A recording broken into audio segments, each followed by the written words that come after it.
Ottawa is the seventh coldest capital city in the world. And so I had in my original article that was just published, it'll be published Wednesday morning at World Commerce Review, I had that it didn't seem to cross the city councilors' eyes that a little bit of warming might not be too disappointing for most Ottawans.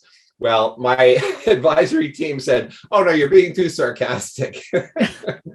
but I mean, it's true. A little warming isn't going to hurt Ottawa. And the funny thing is, they show in their master plan, their climate change master plan, they show that the average temperature in the summer is rising. But what they don't tell you is that the maximum temperature is not rising. It's just that the temperature at night is not quite so cool. So you end up with a higher average. So I say, well, so what? And Sheila, that's the thing that we're just about to do is we're releasing a report on the City of Ottawa's climate change plans. They call it their climate change master plan, which is funny because they actually released in 2019 a declaration of climate emergency. Oh, Calgary just did one. Yeah, I heard that. Yeah. It's insane. I mean, we're talking about global temperatures going up 1.2 degrees since 1880. I mean, it's almost nothing. And it's a good thing because we were in the middle of the Little Ice Age, or at least ending the Little Ice Age around 1880. But there were protesters outside and they were yelling and screaming, climate emergency, end of the world. So the city just buckled and they passed this climate emergency. And like the city of Calgary, I'm sure a lot of the people that work on the council probably think that there will be no consequences. Well, there were in the case of Ottawa. And that's why the city of Ottawa is a cautionary tale for governments around the world. In fact, that is the name, that is the title of our new report, looking at the infeasibility of the plan and also the negative repercussions.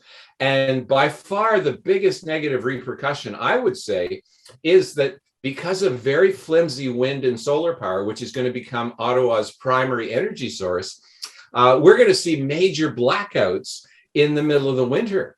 Minus 30 and you get a blackout, you'll have a lot of people die. A lot of people don't realize it, but in Texas, it was only a little below freezing when they lost their power, and they lost it because the wind died just before the storm hit. A lot of media will tell you, oh no, it's because the fossil fuels failed. Well, the reason they failed is because not only did they have to compensate for the extreme cold by Texas standards, but they had to compensate for 58% of all the electricity, because a little before the storm hit, 58% of their electricity was coming from wind and solar power. But the wind died, the solar panels got covered with snow, and so boom, they lost 58% of the whole state's power. So the natural gas, of course, had to ramp up quickly. They compensated to some extent, but then when it got really cold too, they just simply couldn't keep up. And so, believe it or not, people don't know this because, of course, media won't tell you, since it would make wind power look bad. 700 people died. 700. Okay. And this is in a state where -2 is considered very cold. I think if it happened in Ottawa, you'd see thousands of people die. And they came within just a few minutes of their whole electricity system completely crashing. So that's a cautionary tale too. And people should take that a lot more seriously, because Texas is not cold by your standards. It's not cold by Ottawa standards.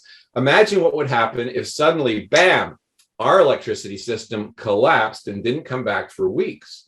I mean, we would see the whole city would be completely ruined. And, the funny thing is, Sheila, we would also see pollution skyrocket, because what has actually gone through the roof in sales over the last few years? Wood burning fireplaces? Oh, yeah, I'm sure that too. But home generators. Mm-hmm. Yeah, if you actually look at the statistics for the leading home generator producer, it runs with different fossil fuels, of course, mm-hmm. and it produces electricity so that when you have a blackout, you don't have your furnace conk out or whatever. Anyway, their sales have gone through the roof. And an interesting article by Robert Bryce in the Wall Street Journal said this is pretty good evidence that the system is becoming very unstable. and people don't trust it.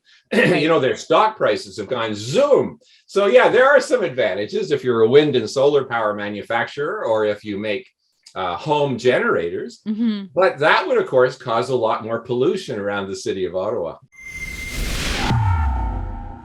If you'd like to get access to my show, as well as other great TV style shows too, like Ezra's Nightly, Ezra Levant Show, and David Menzies' Friday night show, Rebel Roundup, just go to rebelnews.com/subscribe. That's rebelnews.com/subscribe.